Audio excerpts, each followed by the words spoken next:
I'm going to talk about things today which are, I have been working for a long time now, and I would like to get your feedback on that because this is actually becoming a movement now, and how do we take the movement to the next step?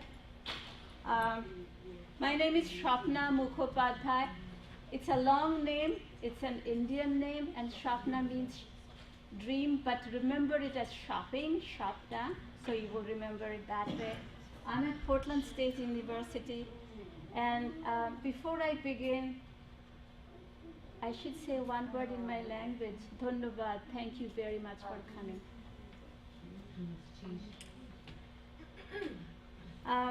A lot of damage has been done in the colonization process all over the world.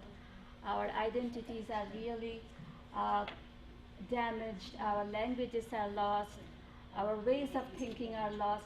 How do we revive that is the purpose of this talk here.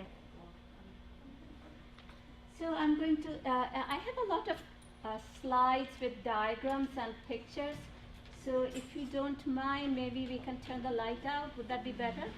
Or at least this light out? Oh, maybe not. Maybe not. Okay, I'll do my best.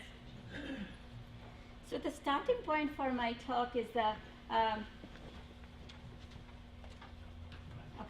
starting point of this talk is that United Nations Declarations of Rights of Indigenous Peoples. And this is something, though it was put in place in 2007, many of us have not taken full account of what it could mean to us locally and globally. And I'm really stressing the point locally as well as globally. What would happen here will inform the world outside, and what's happening outside will inform us here. So this is actually taking a very interesting grassroots level movement.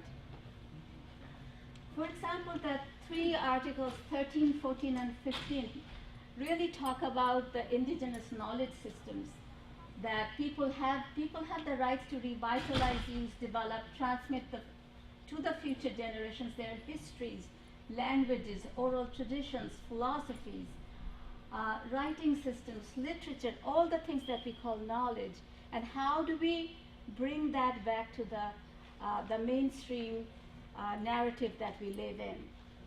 So I'm going to give you some examples. This is the preamble of the talk. This is where I'm starting. And I'm going to move on to talk about mathematics, because mathematics as a cultural knowledge is oftentimes ignored. Like, we think mathematics and science have nothing to do with languages, but they do. They are a part of our language system, the way we think about it. So how do we revive that and bring those to the classrooms?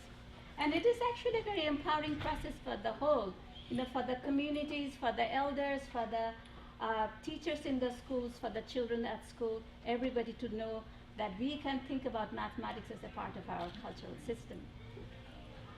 So I'm going to talk a little bit about ethnomathematics. How many of you have heard the term ethnomathematics? Hands up. Oh, quite a few, thank you. But I'm going to still talk a little bit about that. And I'm also going to talk about Bishop's 6 categories of characterization of what is called fundamentally mathematics. That's in our lives, everybody's life. It always was, it always will be. And can we use those frameworks to design mathematics curriculum for schools at every level? I'm not talking about graduate school, I'm talking about K-12 and graduate school and beyond, and recognizing what role mathematics plays. So this is the picture of Ubiratan D'Ambrosio. He's a Brazilian scholar who started the field called ethnomathematics. He's called the father of ethnomathematics. And a lot of work is happening because of his leadership in Brazil and in South America, various parts of South America, various parts of Africa, and it's catching up elsewhere as well. So what is the cultural knowledge that we have left behind? And how do we stand up against the decolonization methods that have shut it down? So he talks about the mathematics that's in the life of the people, the tribal mathematics. People who have not been trained in mathematics, but they are doing the mathematics. An example could be a carpenter. Carpenters say, we do not know any mathematics, but their work is very mathematical.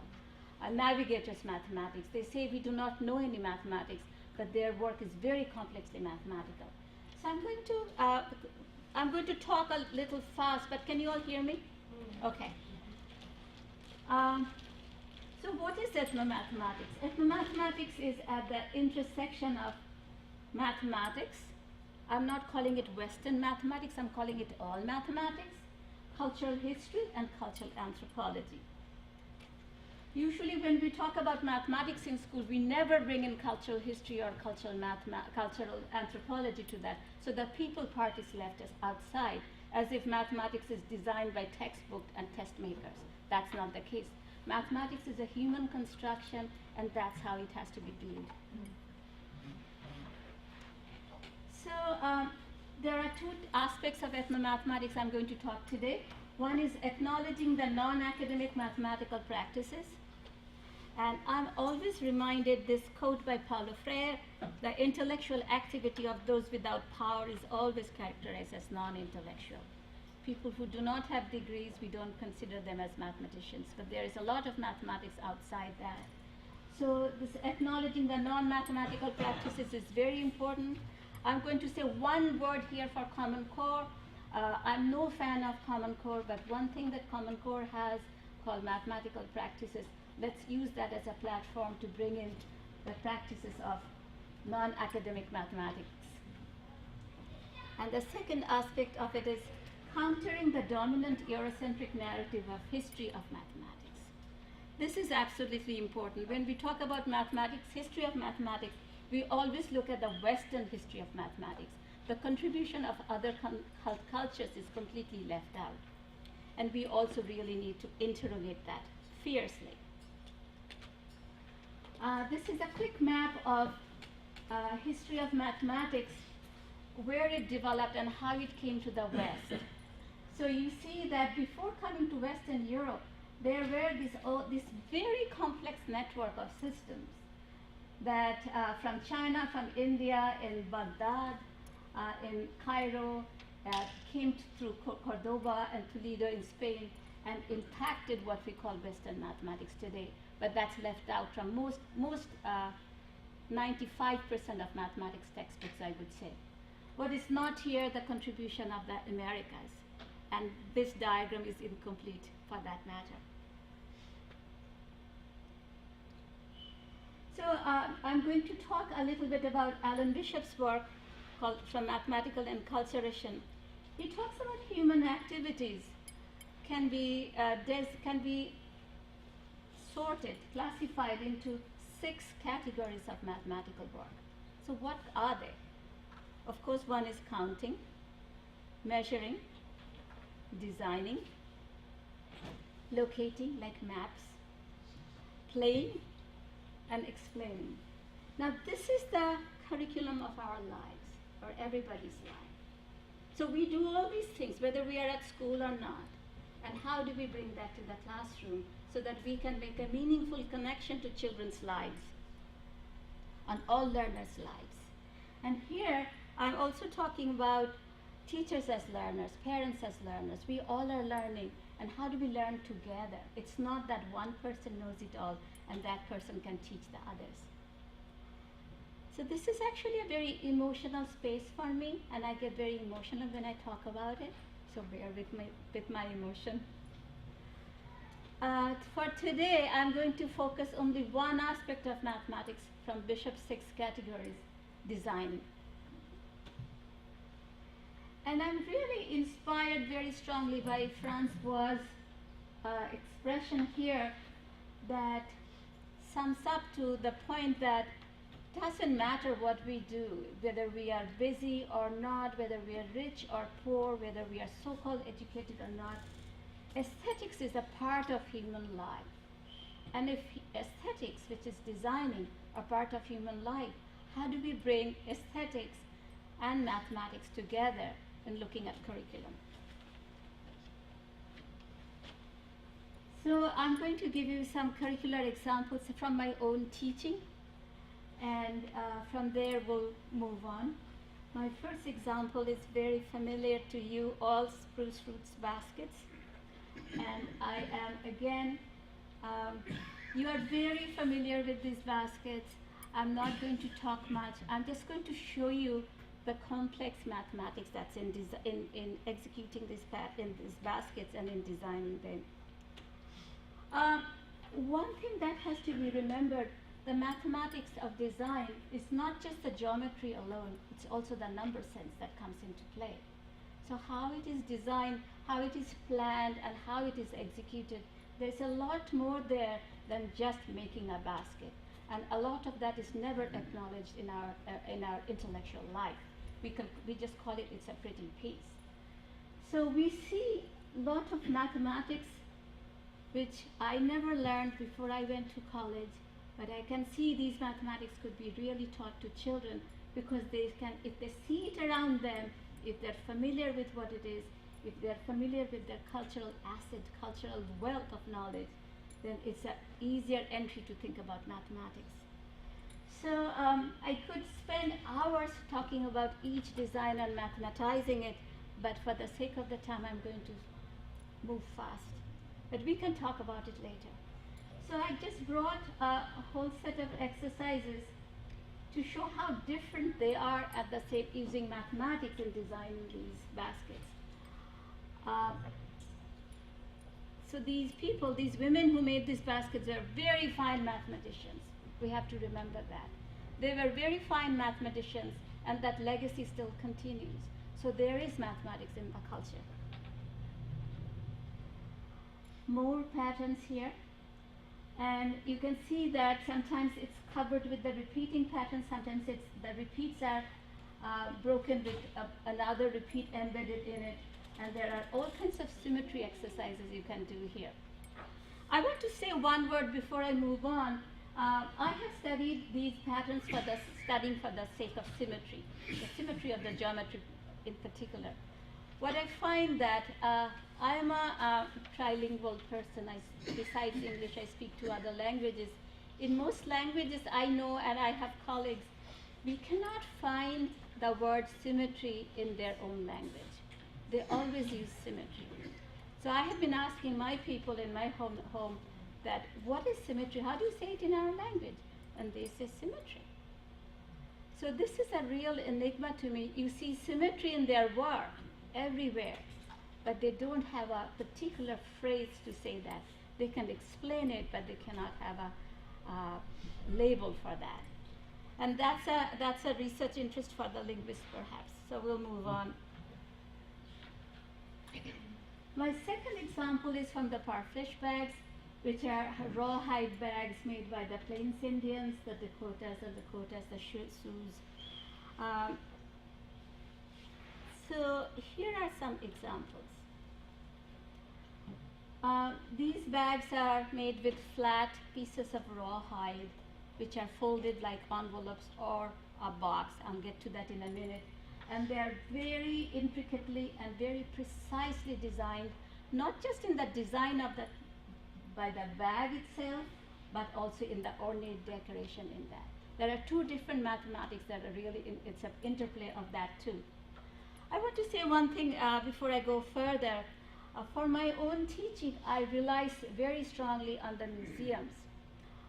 My students always come to the museum. I'm in Portland Art Museum, and also the online exhibits of various museums, so that we can get a look at the material there, and we can look at the mathematics that's embedded in these artifacts. So there is a different way of looking into it. Thank you. So this is actually, perhaps you cannot see it at the back, it's very faint. It's a drawing from Franz Boas's book about how a rawhide box was constructed. So we use this as a model, and then we blow it up, and then we cut it out and fold it to get a rawhide box from Portland Art Museum collection. So again, the mathematics is not just doing the formula or the computation, but looking at it holistically from the cultural standpoint.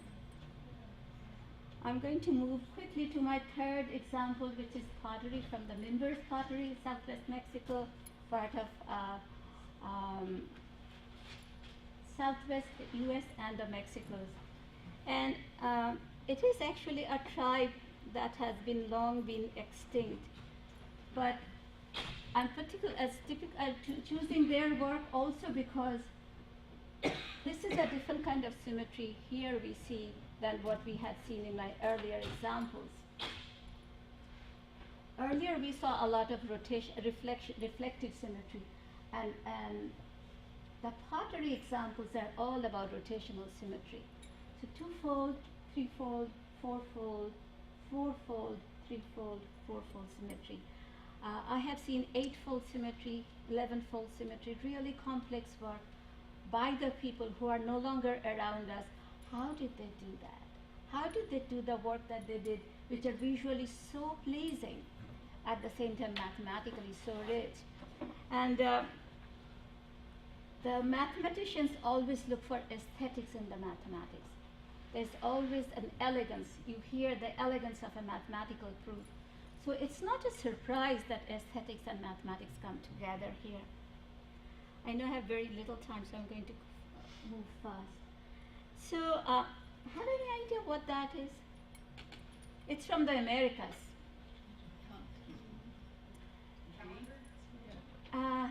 No, it's a kipu. It's a kipu. This is a picture of a man holding a kipu.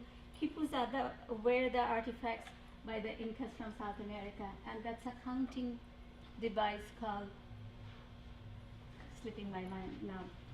So again, mathematics is all over. So the quipus were a very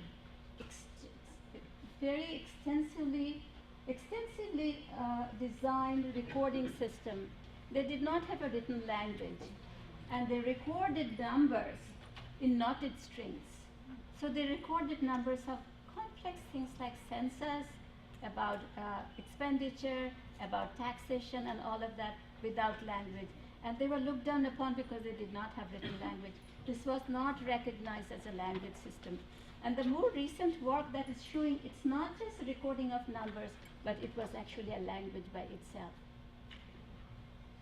So we talk about these things as a part of the curriculum then. Any idea where this is from? This is an old one, and this is a contemporary one called Pujagi. It's from Korea. Women used to use scraps of fabric, stitch it up, and use it as a way to, there were no brown paper bags or plastic bags, but to carry things around in Pujagi. It was a wrapper. So Pujagi in modern day has become an art form. This is an old one. Again, look at the geometry. This should be a page in a geometry textbook for children as well as for college. These two examples are quilts from Gee's Bend in Alabama, where women have been making this sort of complex patterns.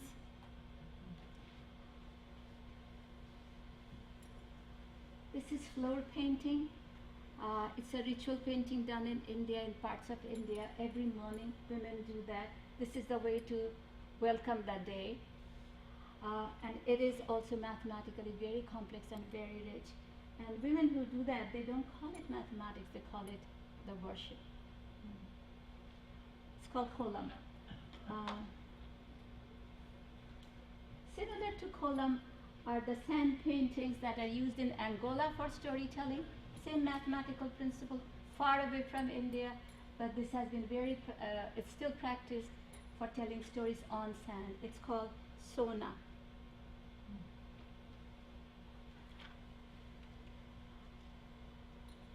This is for Shipibo Indians from South America, from Peru. They make extremely complex mathematical diagrams as a part of the aesthetics that you see in textile as well as in pottery. Now, what is ironic, when we look at these things, we say, oh, it's a nice, pretty thing, you know. It's a beautiful thing, but we don't look at the mathematics in it. Okay, I have only 5 minutes left. And this is actually from my another current work in India on boat building, traditional boat building methods, which are for thousands of years still, they're practicing that. These men cannot read or write, so there's no paper anywhere, no formula, nothing. They make 60 feet long deep sea fishing boats without paper and formula. How do they do that? The point is that our work has been to bring these ideas to the classrooms, bring these ideas, take it from the communities where we are, and take it from other communities so that we can make more connections, and how do we bring it to the classrooms. And I must pay a tribute to my colleague Jerry Lipka, whose work many of you know. He's from Alaska, and his work is characterized as bringing math to life in the indigenous classrooms. A math in cultural context is 10 modules from 2nd to 7th grade, and they're phenomenally good work. He has been working with the UPIC elders for over 20 years, and that work is expanding. So mathematics as a school curriculum usually has nothing to do with life. And that's what I hear every day, all the time, from everywhere. What is that about? When do I need to do that? When can I use it? So ideally, the lived experience should come to the mathematics school curriculum. So it's usually so farther apart. School curriculum of mathematics doesn't connect to mathematics of lived experience. So I'm proposing by reclaiming cultural knowledge, by revitalizing the cultural knowledge as a part of the school curriculum, taking on culturally responsive pedagogy and culturally responsive assessment, not the standardized test that we see every day. What we can do is we can really build on cultural identity and intellectual identity. One of the things that's so lacking in schools today, we don't work on children's identities at all. They have cultural identities. They have the identity of learners. They are makers of things.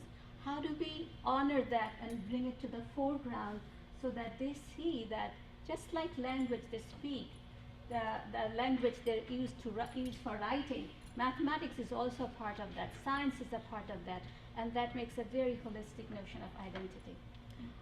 I have a project right now in Portland. We are working with schools with very high immigrant populations. So one of the things we are working with 3rd, 4th, and 5th grade is that they're working on their I can do list. So we are taking an I can do list approach.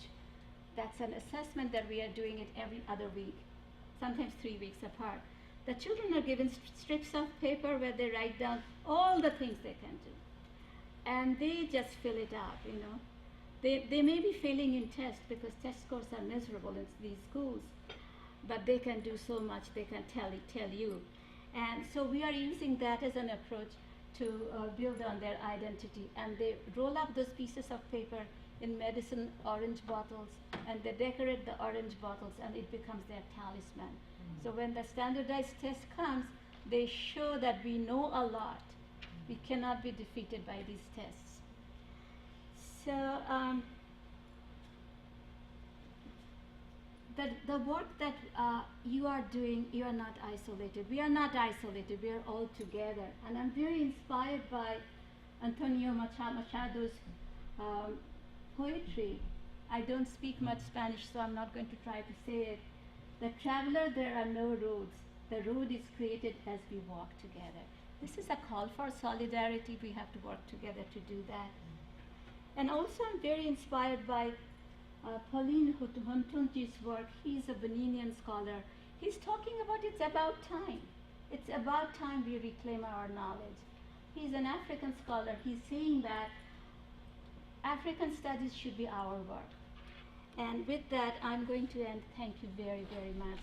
Dhanyavad and Vinod.